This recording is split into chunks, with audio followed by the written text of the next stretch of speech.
Hello friends, welcome to my channel. আমি তোমাদের চলে এসেছি একটা নতুন সকালে নতুন ব্লগ নিয়ে। বন্ধুরা, তোমরা সবাই আশা করি ভালো আছো, আর আমি তো ভালো আছি। আর দেখো, কালকে বললাম খুব টায়ার্ড ছিলাম, সে একদম 9টার সময় খাওয়া দাওয়া করে ওই ভিডিওটা এডিট করে ডাউনলোড করে ছেড়ে দিয়ে তারপরে ঘুমিয়ে পড়েছি। একটু আমি একটা সিরিয়াল দেখি, সেই সিরিয়ালটা পুজোত দেখছি, তা ঘুম পাচ্ছে না। 9টার আগেই হয়, 9টা বাজে সবে। দেখো, আর সেই সকালে ওই সন্ধ্যাবেলা ঘুমিয়েছি, আর এখন উঠেও আমার ঘুম হাই পাচ্ছে। এতটা ঘুমিয়েছি কি বলবো, বিশাল ঘুম। কি বলবো, কালকে সবাই এত আমার তো এমনি ধৈর্যটা এমনি একটু বেশি, আর কালকে যা ধৈর্যের পরীক্ষা দিয়েছি, বাপরে বাপ। সকাল 10:30টায় গিয়ে আমি 7:30টার সময় বাড়ি এসেছি, বুঝতে পারছো? এতটা ধৈর্য রেখেছি। সবাই আমরা এখন যারা যারা ছিলাম সবাই রেখেছে। সত্যি কথা বলতে খুব কষ্ট হয়েছে। তারপরে সারাদিন না খাওয়া দাওয়া করে ওখানে বসেছে।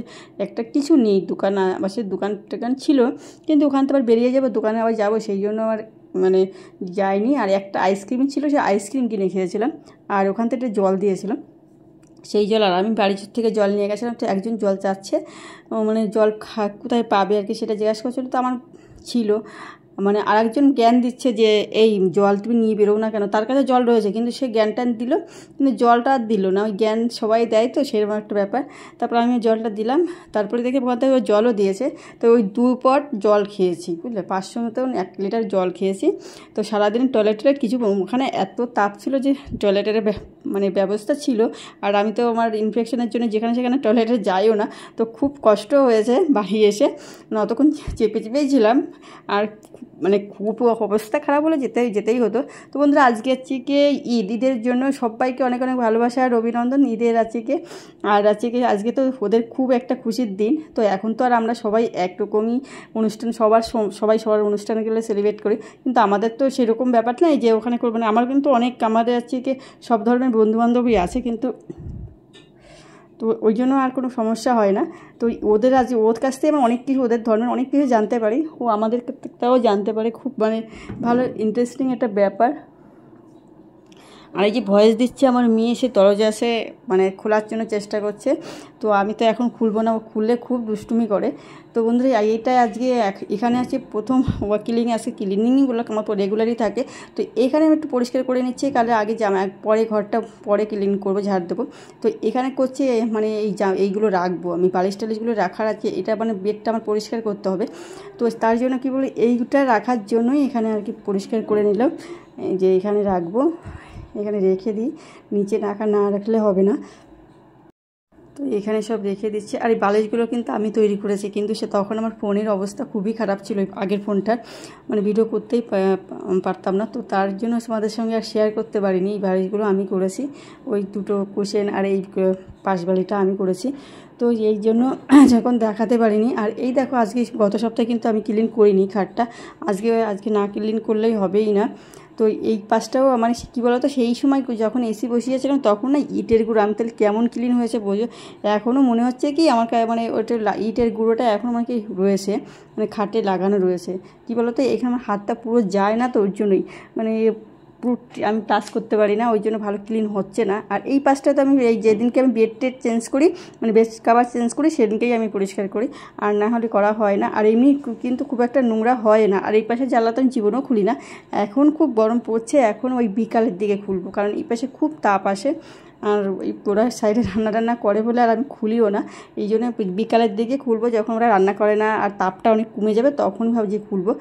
গরমের সময় খোলা হয়, কিন্তু শীতকালেতে একদমই খুলি না, কোনো জানলাই খুলি না। তো আমার এক বান্ধবী এসে, ও মাঝে মধ্যে আসে আর বলে কি তুই জানলা খুলিস না কেন? কিন্তু আমার অভ্যাস হয়ে গেছে, জানলা না খুলে থাকতে এই অভ্যাস। কিন্তু এখন যেমন সামনের জানলাটা খুলেই দিই, গরমে বিকালের দিকেই খুলে। আর আজকে যেমন একদম সকালে, ওর বাবা সকালে খুলে দিয়েছে, বলছে না গরম হয়ে যাচ্ছে ঘর।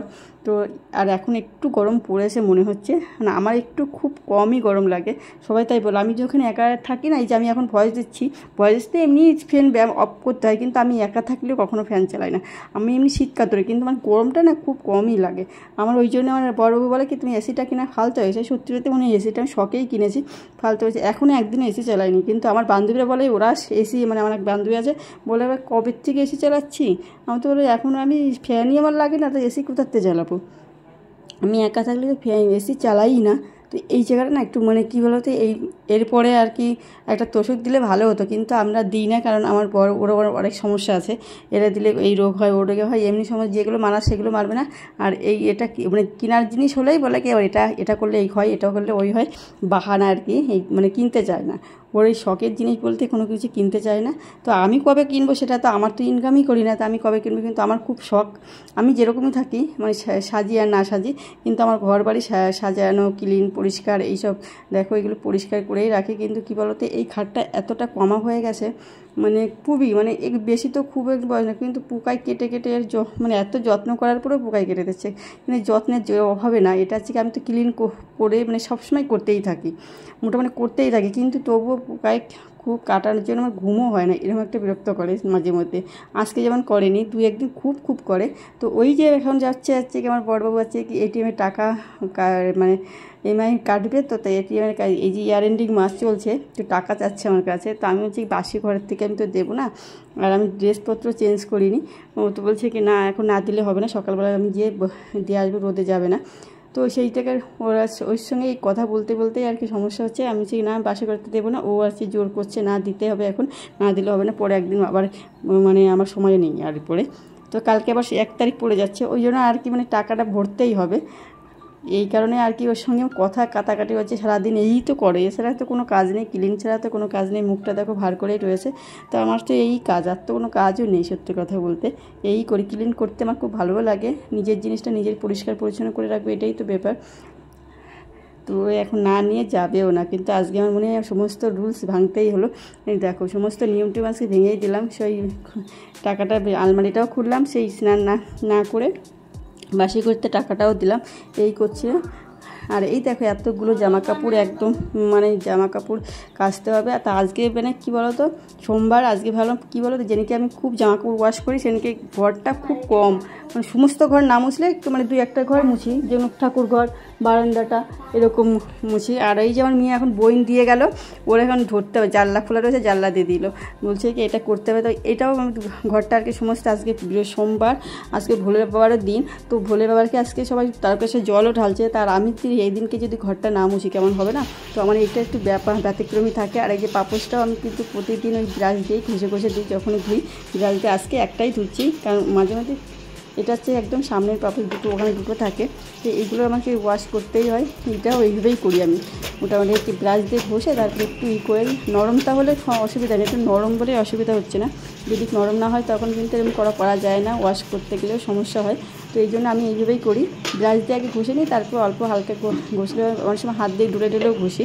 ব্রাশ দিয়ে করার পর কিন্তু ব্রাশে খুব জোরে চাপ দিলে কিন্তু ওই উপরের যে এইগুলো ভেলভেটগুলো, আমার এটা একটু ভেলভেট টাইপের, ভেলভেটগুলো উঠে যাওয়ার ভয় থাকে, তাই অল্প দিই যাতে নোংরাটা মানে উঠে আসে। তো তারপরেই আর কি দেখো। আর এই যে আমি না ভিডিও করতে গেলে আমার খুব সমস্যা হয়, মানে করতেই মানে আমার মেয়েকে কতবার বলেছি পুরো ওয়াশিং ভিডিওটা ভাবছিলাম করে রাখবো আজকে, তো সেটা হলো না। বন্ধুরা একদম সত্যি কথা বলি, আমি যেটা কি করি সেরকম বলি, কারণ সব দিন তো হয় না সময়।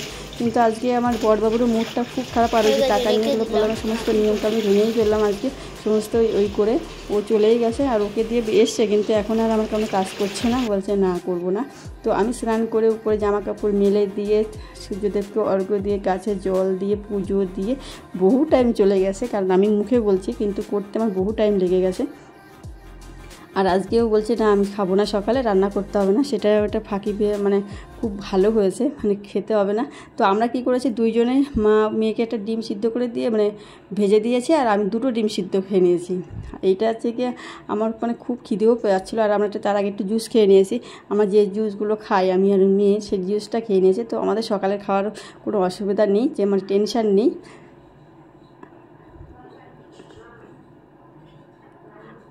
আর ও এখনও মানে ও এখন আছে কি আমার মেয়ে ওইদিকে ঘুমিয়ে পড়েছে, জানি না ওর কী বলতো জ্বর হয়েছিল না, জ্বরের জন্য খুব শরীরটা খারাপ, সেই জন্য ঘুমিয়ে পড়েছে। মানে ওর এখন টেনে তুললেও আর উঠবে না, তো এখন আর উঠাবো না, কারণ আজকে স্কুল নেই, ছুটির দিন। আর আবার দুটোর দিন রেস্টও পেলো। তারপর আবার পরীক্ষার চলে এসছে, ওর খুব সমস্যা হইতে, কারণ এখন ওকে পড়ানোর টাইম চলে এসছে। কারণ ওই যে আমি ফাঁকিও মারছি, সত্যি কথা বলতে এখন খুব ফাঁকি মারি, কারণ ও ফাঁকি মারা মানে আমি সেইভাবে এখন আর পড়ানো হয় না। যে আগে যেমন একটা নির্দিষ্ট নিয়ম ছিল, আগে যখন টিউশন করতো না, এখন সে বেশ নিয়মটা ছিল, এখন আর করি না, তো এখন আর ওই জন্য সমস্যা হয়ে গেছে। মানে ওর রেগুলার একটা পড়াটার সিস্টেম ছিল, আর এখন আর সেই পড়ানোর সিস্টেমটা এখন আমার হচ্ছে না। আর ওকে মানে খুব ফাঁকি মারা হয়ে যাচ্ছে। আর এইটার আমি এখন তাল খুঁজে পাচ্ছি না, কোন পাশটা দিলে ঠিকঠাক হবে। আর এই বেডশিট না, এখন এই গরমকালে পাতাটা খুবই কষ্টকর, কারণ এ তো থাকে না বিছনায়, কিন্তু আমার এটা খুব ভালোও লাগে। পাতলে না, সাদা জিনিস পাতলে সব থেকে বেশি সুন্দর লাগে ঘরে। আর নতুন হলে একটু বেশি, এটা নতুনও আছে, আর আগেরটা না খুব একটু পুরনো হয়ে গেছিলো, তা কেমনটা লাগতো দেখতে। তা সবই তো পাততে হবে একেবারে, তো আমরা তো সেই লেভেলের মানুষ না যে একটু পুরনো হলে পাতা যাবে না, আমরা তো একদমই মানে নিম্নতলের মানুষ। তো এই জন্য সমস্ত কিছুই পাততে, ওটা আমার কিন্তু ভালো লাগে না, তবুও পাততে হয়। পাতলে না একটু বেশ ভালোও লাগে। এই নতুনটা পাতলে দেখো আমার মেয়ে দরজায় ধাক্কা মারছে, মানে ওটা হচ্ছে কী করবো এখন, আমার না ভয়েস কমপ্লিট করে বেরোলেই সমস্যা, খুললেই সমস্যা, ওই জন্য আমি এখন আর খুলবো না। তো এইটা ঠিকঠাক করলাম, দেখো এই পাশটা একটু, আর এই ফুলটা না, ফুলদানিটাও কেমন হয়ে গেছিলো, তো ওকেও একটু ঠিকঠাক করে নিলাম। ওটা ভাবছি ওয়াশ করবো, পয়লা বৈশাখ এসে যাচ্ছে, ক্লিন করব। আর আমার বেডরুম ক্লিন করলাম, কেমন হয়েছে অবশ্যই তোমরা কমেন্ট করে জানাবা। আর আমার বেডটা, আর এই মশারিটাও একটা কিনেছি, একদম কমে দাম কিনেছি, তোমাদেরকে বলা হয়নি, দেখানো হয়নি, এখন দেখতে পাচ্ছ 170 টাকার মশারিটা, ভাবা যায়? এই নাকি খুব মশা হাওয়া ঢোকে, তার জন্য কিনেছি 170 টাকা দিয়ে মশারিটা। তো আমার তো মানে মোটামুটি ভালো আছে, কিন্তু কালারটা বাবুর একদমই পছন্দ করেছে, ও বিশাল ক্যাটকেটে কালার হয়ে গেছে, একদম ভালো হয়নি কালারটা। কিন্তু আমার দ্বারা তখন ওখানে ছিল না, একটা ইয়েলো দেখেছিলাম বাসন্তী কালার, সেটা বেশ ভালো লাগছিলো, কিন্তু সেটা আবার কাপড়টা ভালো না, সফট না, কারণ খড়খড়ে টাইপের মনে হচ্ছে। আর এই দুটোর কুশন দুটোর তো কভার দুটো আমি কেচে দিয়েছি, তো আজকে ওদের প্রথম অনেক দিন পরে আজকে কাচলাম, কারণ ও দুটো নোংরা হয় না, কিন্তু আমার বড়বাবুর জন্যই হয়, ও আবার পেতে ঘুমায়, ওর তলায় বালিশের নিচে পেতে দিয়ে ঘুমায়। তো এই দেখো আমার বেডটা ক্লিন হয়ে গেছে, আমি বেডরুমটা ক্লিন করলাম আজকে, ওয়াশিংয়ের মানে ওয়াশিং করলাম, মানে সমস্ত মানে ধোয়া কাচা সমস্ত করলাম। তো আমার ভিডিওটা তোমাদের কেমন লাগলো অবশ্যই কমেন্ট করে জানাবে। আর সবাই ভালো থাকবে, সুস্থ থাকবে, আর সবাই একটা কমেন্ট করবে, একটা লাইক করবে, আর ফুল টাইম ওয়াশ করবে। এইটুকুনি অনুরোধ তোমাদের রয়েছে তোমাদের কাছে আমার।